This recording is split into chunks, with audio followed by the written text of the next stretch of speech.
4 egg ತೊಗೊಂಡಿದ್ದೇನು. ಇದು ನನಗೆ ಇವಾಗ ಸಪ್ರೇಟ್ ಮಾಡ್ಕೊಳ್ಳೋಣ. ವೈಟ್ ಸಪ್ರೇಟು, ಎಲ್ಲ ಸಪ್ರೇಟ್ ಮಾಡ್ಕೊಳ್ಳೋಣ. ಇದು ಮಕ್ಕಳಿಗೆ ತುಂಬಾ ಇಷ್ಟಪಡ್ತಾರೆ. ಮಕ್ಕಳು ದೊಡ್ಡವರೆಲ್ಲ ತಿನ್ಬೋದು. ಯಾವಾಗಲೂ ಆಮ್ಲೆಟು ಎಗ್ ಬುರ್ಜಿ ತಿಂದು ಬೋರ್ ಆಗಿದೆ. ಒಂದ್ಸಲ ಈ ಥರ ಟ್ರೈ ಮಾಡ್ಕೊಳ್ಳಿ, ನೀವು ತುಂಬ ಚೆನ್ನಾಗಿರುತ್ತೆ. ಬರೀ ಇದಕ್ಕೆ ವೈಟ್ ಮಾತ್ರ ಹಾಕ್ತೀನಿ ನಾನು. ಎಲ್ಲೋ ಕಲರ್ ಇದಕ್ಕೆ ಹಾಕ್ತೀನಿ ಸಪ್ರೇಟು.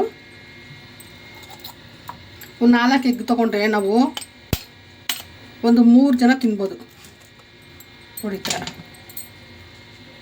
ನೋಡಿ. ಆ ಥರ ಬಂದಿಲ್ಲ ಅಂದರೆ ಈ ಥರ ಮಾಡಿಕೊಂಡ್ರೆ ಇನ್ನೂ ಒಳ್ಳೆಯದು, ಚೆನ್ನಾಗಿರುತ್ತೆ.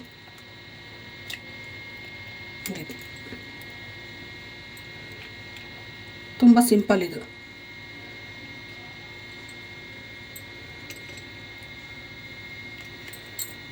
ನೋಡಿ ಇದು ವೈಟು, ಇದು ಎಲ್ಲೋ ಕಲರು. ನಾನು ಫಸ್ಟ್ ಇದಕ್ಕೆ ಎಲ್ಲೋ ಕಲರ್ಗೆ ಒಂದು ಚಿಟಿಕೆ ಉಪ್ಪು ಹಾಕ್ಕೊಳ್ತೀನಿ. ಚಿಟಿಕೆಯಲ್ಲಿ ಎಷ್ಟು ಗೊತ್ತಾ, ಒಂದು ಸ್ವಲ್ಪ ನೋಡಿ ಒಂದಿಷ್ಟು ಉಪ್ಪು ಹಾಕೊಂಡು ನಾನು ವಿಸ್ಕರಲ್ಲಿ ಈ ಥರ ಬ್ಲೆಂಡ್ ಮಾಡ್ಕೊಂಡು, ವಿಸ್ಕರಲ್ಲಿ ನೀವು ಸ್ಪೂನಲ್ಲಿ ಕೂಡ ಮಾಡ್ಕೋಬೋದು ಆರಾಮಾಗೆ. ಏನು ಒಂದು ನನಗೆ 3 ದಿನದಿಂದ ವೈಟಿಗೆ ನಾನು ಸ್ವಲ್ಪ ಎಷ್ಟು ಅಂದರೆ ನೋಡಿ, ಒಂದು ಚಿಟಿಕೆ ಆಗೋಷ್ಟು ಶುಗರು, ಜಾಸ್ತಿ ಬೇಡ ಅದಕ್ಕೆ. ಮತ್ತು ಇದಕ್ಕೆ ನಾನು 1 ಕ್ಯೂಬ್ಸ್ ಅಷ್ಟು ಬಟರ್ ತೊಗೊಂಡಿದ್ದೀನಿ, ಇಷ್ಟೇ. ಇದನ್ನು ಏನು ಮಾಡಬೇಕಂದ್ರೆ ನಾನು ಇವಾಗ ಕರೆಂಟಲ್ಲಿ ನಾನು ಕರೆಂಟಲ್ಲಿ ಬ್ಲೆಂಡರ್ ಇಲ್ಲ ಅಂದರೆ ನೀವು ಆರಾಮಾಗಿ ನೀವು ಮಿಕ್ಸಿಲಿ ಕೂಡ ಮಾಡ್ಕೋಬೋದು.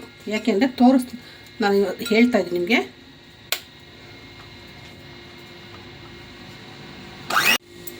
ನೋಡಿ ನಾನು ಇದನ್ನು ನೀವು ಒಂದರಲ್ಲಿ ಕೂಡ ಮಾಡ್ಕೋಬೋದು. ನಾನು 2 ಇದೆ, 2ರಲ್ಲಿ ಹಾಕ್ಕೊಳ್ತೀನಿ.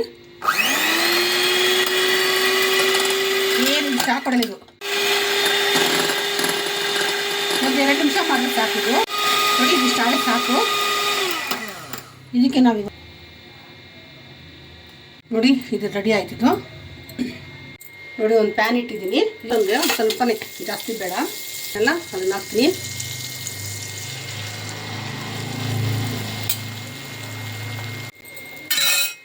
ಇದಕ್ಕೆ ನಾನು ಸ್ವಲ್ಪ ಆರ್ಗ್ಯಾನಿಕ್ಕು, ನಿಮ್ಮ ಮನೆಗೆ ಇಲ್ಲ ಅಂದರೆ ನೀವು ಸ್ವಲ್ಪ ಚಿಲ್ಲಿ ಪೌಡರ್ ಹಾಕೊಂಡು ಸಾಕು. ನನಗೆ ಹಾಕ್ತಾಯಿದ್ದು ಆರ್ಗ್ಯಾನಿಕ್ದು ಟೇಸ್ಟ್ಗೆ.